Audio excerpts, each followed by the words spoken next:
We're going to be doing the essay, and then we're going to be doing the billboards. Is that you, Danica? Hmm. Hmm. I know.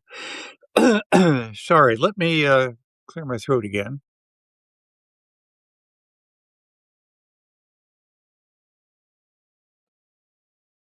Mm. There we go. All right. I'm ready. I'm ready at any time, David and Danica.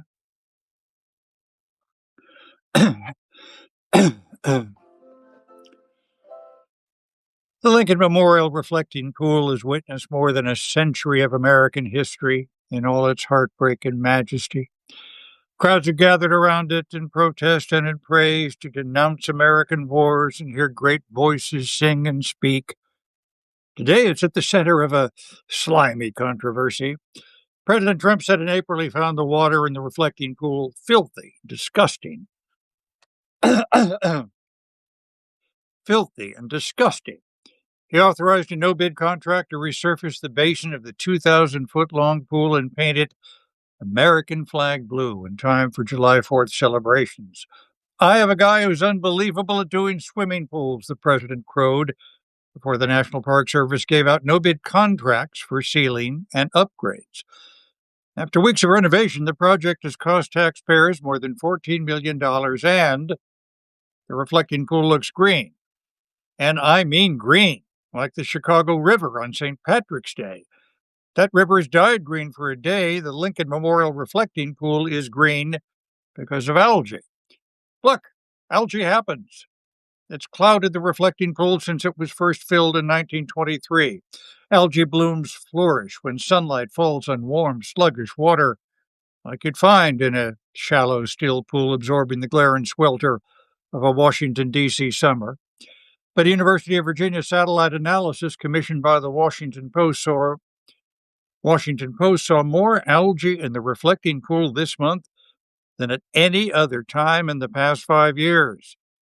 The Interior Department says workers have deployed a state of the art ozone nanobubbler filtration system to banish the algae. The president posted to Truth Social last night that it's already 75% gone. President Donald J. Trump is an expert builder who has fixed the reflecting pool for good. Interior Department spokesperson Kate Martin said in a statement this week, unlike the failed and extremely costly attempt by Obama and Biden. It's a reference to a major project during President Obama's first term to stop the pool. I'm sorry. Mm. That's a reference to a major project during President Obama's first term to stop the pool from sinking and add a filtration system. In these deeply divisive and partisan times, it's good to remind ourselves that many issues aren't just Republican red or Democratic blue. Reflecting pool algae doesn't care about our party lines. It's green, and it's not going anywhere. Thank you. Huh. Oh, all right. All right. Let me see if I can call up our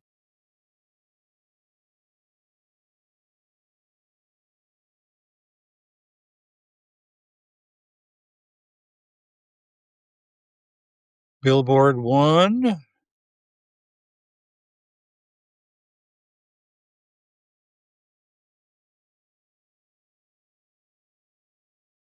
Hi there, Andy. Hi there, Andy.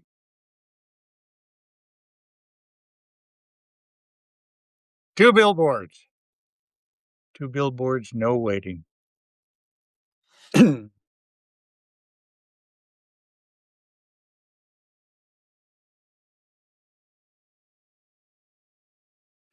Old manager. I think I want to. Are you doing the music in accord with my suggestion? Yes. All right. The Ray Charles version? God bless. All right. No, no, no. I love Kermit, but Ray Charles would be great.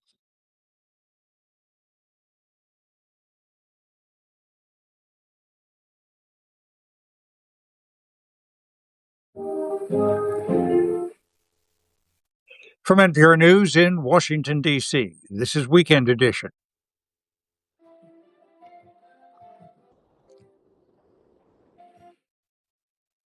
I'm Scott Simon. This hour, the latest from Lebanon. Will fighting there endanger the Iran-Israel-U.S. ceasefire?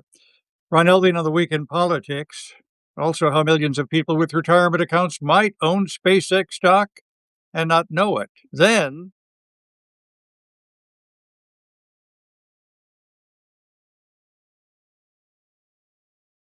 dad jokes, a scholar on why we laugh or groan and why they might be good for us. And yes, we'll have that punchline. And John Early on his new film, Maddie's Secret, about a food influencer who struggles with food. First, we have our newscast. Today is Saturday, June 20th, 2026.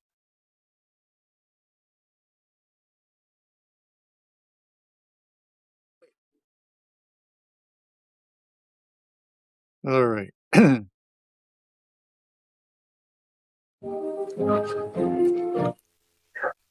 From NPR News in Washington, D.C., this is Weekend Edition.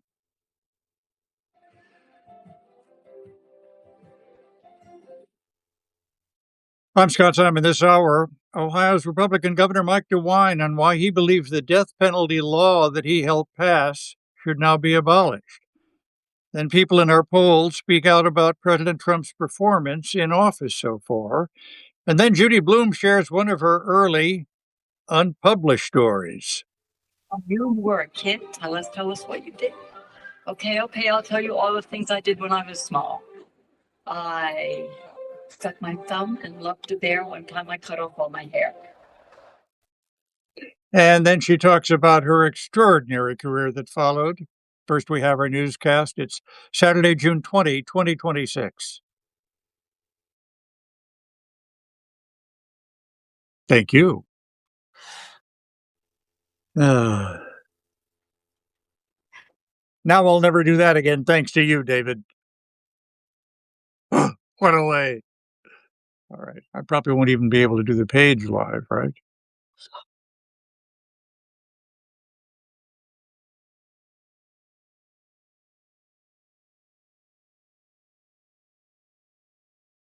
It's a beautiful day for a radio show. Let's do two today and a podcast. So, thanks very much for being with us, everybody. You hear what we have coming up, and we are very, very grateful for the fact that you're along with us. Hope you'll tune into our show, and we're grateful to the partners and colleagues at local public stations all over the country at this extraordinary and very necessary time for helping us do what we can at a time when I like to think our country needs reliable, verifiable, nonpartisan information. So, I think, by the way, you're going to love Judy Bloom in particular, and the interview with John Early, the director, about Maddie's Secret. And yes, the dad jokes. So, thanks very much for being with us. I believe we'll have a reading tonight on our open book. I'll try and find something joyful. So, see you later. Take care. Bye-bye. Oh, that is so funny, Lucy Fellows. That is so funny. Yes, that news escaped me yesterday. God bless him. He was responsible for a lot of laughs, wasn't he? James Burrows, absolutely. Take care. Bye-bye.